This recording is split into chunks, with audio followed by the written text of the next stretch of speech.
नमस्ते। आप में से कई मित्र ऐसे होंगे जो हारमोनियम सीखना चाहते होंगे, किंतु कई तरह की समस्याएं, कई तरह के मन में विचार और कई तरह की बाधाएं ऐसी आती हैं कि आप नहीं सीख पाते हैं। खैर, जो भी हो, हारमोनियम सीखने के लिए ज़रूरी है सबसे पहले कि एक आपके पास हारमोनियम होना चाहिए। कोई भी वाद्य यंत्र जो सीखना चाहते हैं आप, तो सबसे पहले वो वाद्य यंत्र आपके पास हो जाए। इससे यह सुविधा होगी कि जब आपका मन होगा उसी समय आप अभ्यास शुरू कर सकते हैं। तो हारमोनियम में सीखने में कई मित्र हमारे वैसे मिलते हैं जो बोलते हैं कि वो सारे गामा छोड़ के उसको मतलब नहीं सीखना है, उसके बाद डायरेक्ट कोई गाना बजाना सीख लें। तो ये थोड़ा अटपटा सा लगता है। ठीक उसी तरह जैसे कि यदि आप ABCD नहीं जानते हैं और अंग्रेजी पढ़ने आ जाए, हिंदी में वर्ण का ज्ञान ना हो और हिंदी पढ़ने आ जाए, या कोई भी भाषा जिसका आपको वर्ण का ज्ञान नहीं है और वो पढ़ने आ जाए, तो ये थोड़ा मुश्किल काम है। असंभव नहीं है, मुश्किल है। हमारे एक ग्रामीण थे, उनका नाम था महाराजा सिंह। माहोदा हम लोग बोलते थे। हमने देखा कि हम लोग जब पढ़ने बैठते थे तो वो एकदम बिल्कुल निरक्षर थे, लेकिन वो देखते देखते, हम लोग जो पढ़ते थे कहानी, उसको देखते देखते मुझे लगता है लगभग 3 वर्षों में उन्होंने जितने शब्द मिले वो उनके दिमाग में आ गया, और वर्ण का ज्ञान न होते हुए भी वो किताब पढ़ सकते थे। ऐसा व्यक्ति भी होते हैं दुनिया में।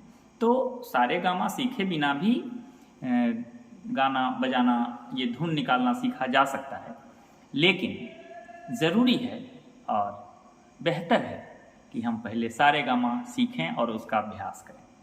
तो सारे गामा के लिए ये हारमोनियम में जो पटरियाँ होती हैं वो निर्धारित होती हैं। वो कहीं से भी सा आप कर सकते हैं, किसी पटरी से। तो जिसको सा मानेंगे, एक पटरी छोड़ के दूसरी पटरी को रे, फिर एक पटरी छोड़ के तीसरी पटरी को रे, इस तरह से एक एक पटरी छोड़ के आप बजाते जाएंगे। बस केवल म में और प में, ये ग के बाद जो म आता है तो उसमें पटरी नहीं छोड़नी है। मतलब सा, गैप, रे, गैप, ग, और ग के तुरंत बाद की जो पटरी होगी उसको म, फिर प्रत्येक पटरी में एक एक गैप दे के चलते चले जाएंगे। और अंतिम का जो नी होगा उसमें नी और सा, नी के तुरंत वाला सा। तो बस यही बात है। अब देखिए, इसको मैं बजा के दिखाता हूँ।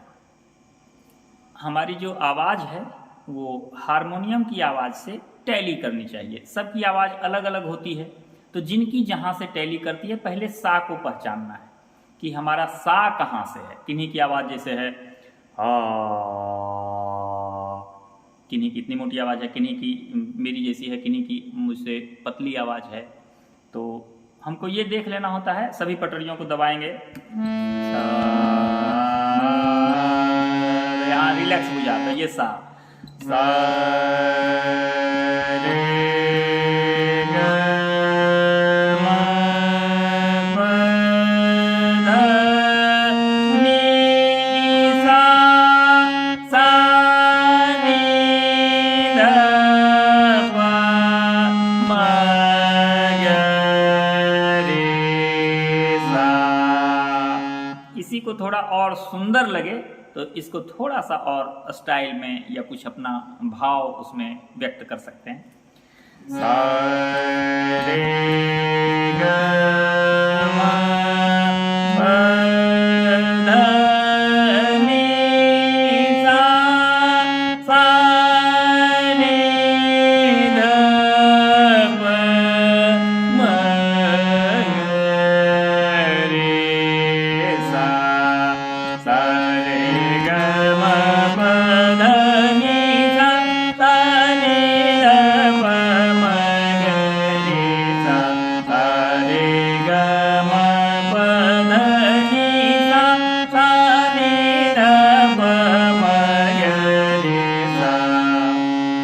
तो इसका 2-4 दिन पूरा अभ्यास किया जाए एकदम। जब कभी, और एक बात होती है, जब आप कोई अभ्यास करते हैं, अब अकेले सभी रूम में कई लोग हैं, और आप केवल सारे गामा करते रहिएगा तो कुछ लोग आपको पागल भी कह सकते हैं कि कुछ लगता है गड़बड़ है। तो जब लोग वैसा कहने लगें तो समझिए आपने उतना अभ्यास किया है कि दूसरे लोग भी आपको देख रहे हैं और कहीं ना कहीं देखें। फिर सभी व्यक्ति में अलग अलग तरह की प्रतिभा छिपी है, कोई उसको निकाल कर दूसरे के सामने प्रस्तुत कर देते हैं, किन्हीं की छिपी हुई दबी हुई ही रह जाती है। तो यदि आप संगीत में कुछ करना चाहते हैं तो ये अभ्यास जरूरी है। कौन सा?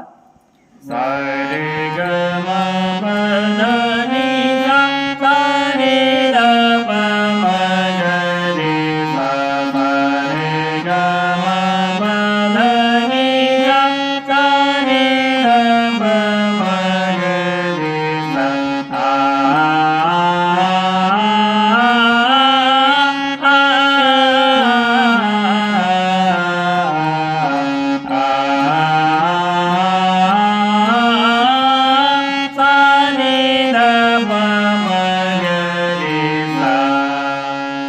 इसका नियमित अभ्यास और बहुत अधिक अभ्यास की आवश्यकता भी नहीं है। वो तो यदि आप चाहते हैं कि हाँ हम संगीत में कोई लंबी लाइन खींचें तब, लेकिन यदि अपने आनंद के लिए तो बस मुझे लगता है आधा घंटा बहुत है।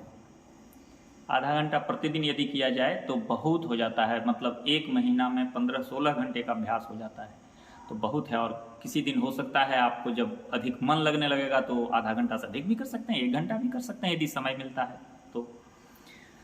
इसके बाद अलंकार, इसके बारे में किसी दूसरे वीडियो में मैं बताऊंगा। ऐसे YouTube पर कई विद्वान लोगों ने अपने वीडियो पोस्ट किए हैं और YouTube से ही मैं सीख रहा हूँ। सबसे बड़ी बात यह है, अलग अलग जो सिखाने वाले हैं उनके चैनल को सब्सक्राइब किए हुए हूँ। आप भी यदि चाहते हैं कि मैं तो सभी जो भी वाद्य यंत्र है शुरुआती दौर में सीख रहा हूँ, तो आप भी मेरे चैनल को सब्सक्राइब कर लें ताकि और नोटिफिकेशन ऑन कर लें ताकि कोई भी वीडियो डालूं तो आप तक तुरंत पहुंच जाए। और हमारा शुरुआती दौर है अभी, मतलब समझिए कि just I am going to start something new in music. तो आप सब्सक्राइब करें, निवेदन है आपसे बस। Thank you.